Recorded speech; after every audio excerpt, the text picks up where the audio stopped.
Hey everyone, I'm David Adams, and I want to welcome you to episode number 1, numero uno, of Reading Seth. Now, you've probably already watched episode 0, so you pretty much know what, and more importantly, why the sub-channel exists. If you haven't checked it out, be sure to check out episode 2 and see what's going on. Now today I'm going to be reading 5 of Seth's blog posts from January 2002. As always, there's a direct link to this month's post as well as any external links in them. It's going to be included in your description down below. And also, if you haven't clicked subscribe, be sure to hit the button to the right so you're going to get notified as any more videos get dropped up into this channel. Okay, well here's a list of the posts that I'm going to be including for today. Boring. Free ebook. Opt-out nationwide. What's the frequency? And death of a myth. Now this one is my favorite from the January set. I definitely have some additional thoughts that I can share at closing, so you want to stick around for that. First up, we've got his post called Boring, and it's actually from January 15th of that month. I was stranded today. I had to spend hours in New York, just over the border from New Jersey, so I shopped.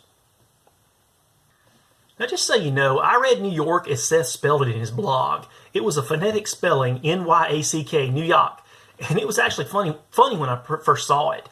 This is actually the first post I tried to read. It's going to be even funnier since he didn't spell the New Jersey in a similar fashion.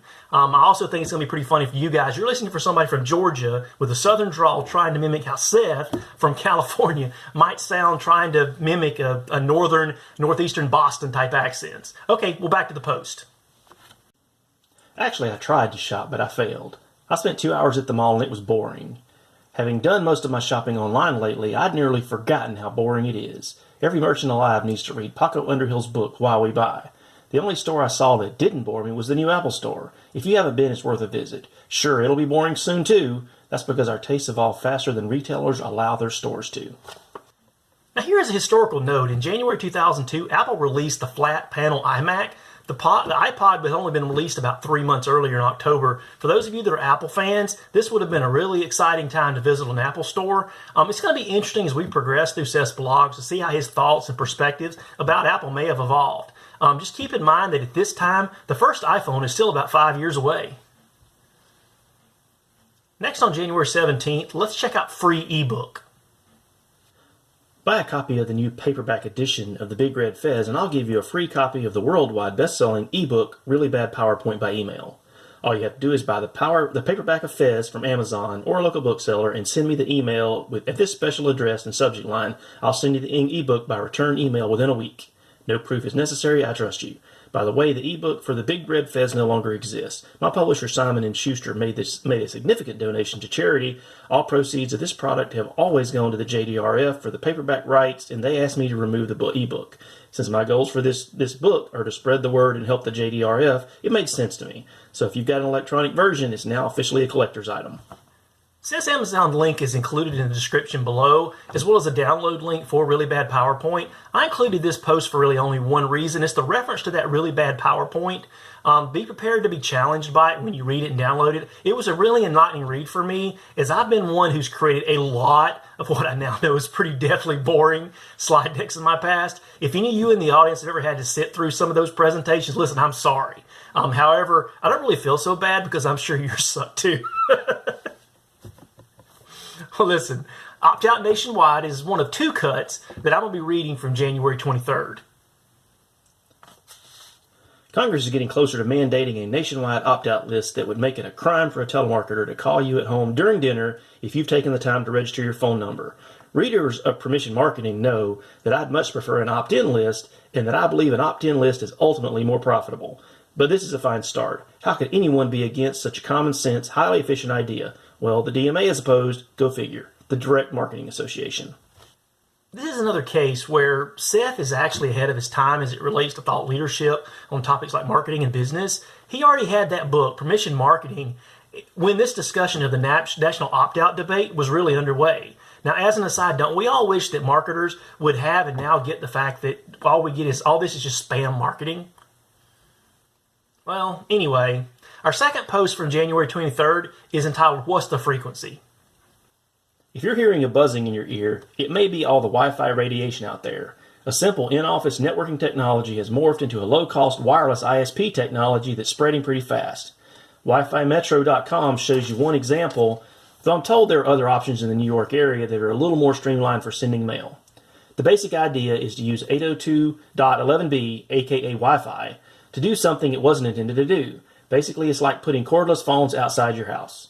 By putting repeaters all over the place, it's possible to paste together a wireless network that truly works. So here's the question. What happens in 2 years when every single device that can be cheaply and easily hooked up to a pretty wide and fast connection to the net? Brand new world, a whole lot faster than some people expected. Now, if you're paying attention, in January 2002, in this little blog post, Seth is actually talking about a near future when devices, they function outside of our homes and offices. The iPhone came out in June 2007, 5 years, not 2, but now the world had already opened up wide, just as he had kind of suggested. Now, finally, I'm going to read my favorite, which was posted on January 31st, and it's called Death of a Myth. I want you to pay close attention to this one. Make sure you listen to it a few times. It's actually already one of my favorites from 2002. There are plenty of myths that have far outlasted the data that showed them to be wrong. The Earth is flat, heavy objects fall faster than light ones, and Noah's Ark all come to mind. The most expensive myth around today, though, could be the $22 billion with a B spent on unmeasured advertising every year. Check out MLife for a rare Post.com crash example of big spending for a web launch.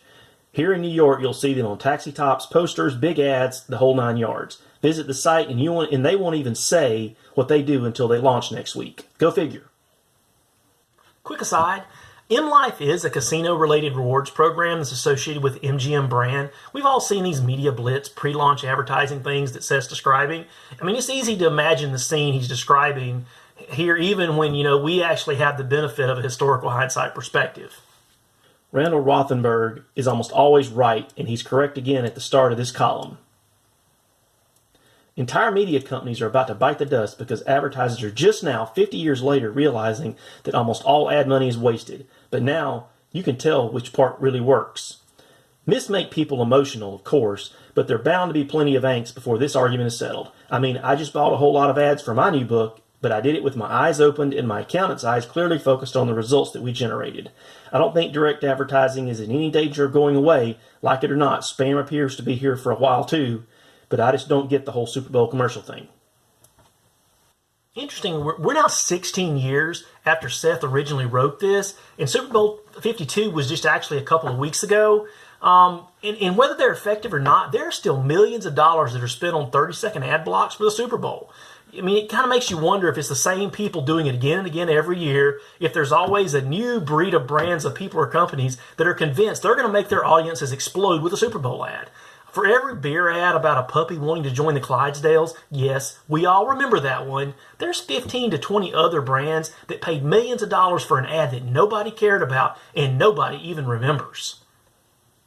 Now to close up, I mean, how right was Seth about media, advertising, and marketing overall? I mean, it's now been 16 years since this post, and how many changes have we actually seen? When he wrote this, he was already a voice in the wilderness, telling everyone to focus on permission and relationships. It's one thing for us to disdain spam now, but at the time Seth wrote this, most everything that we'd now label as kind of online digital marketing, it was basically just email spam. I mean, I'm looking forward to hearing his views change, and as we come up in these next following episodes.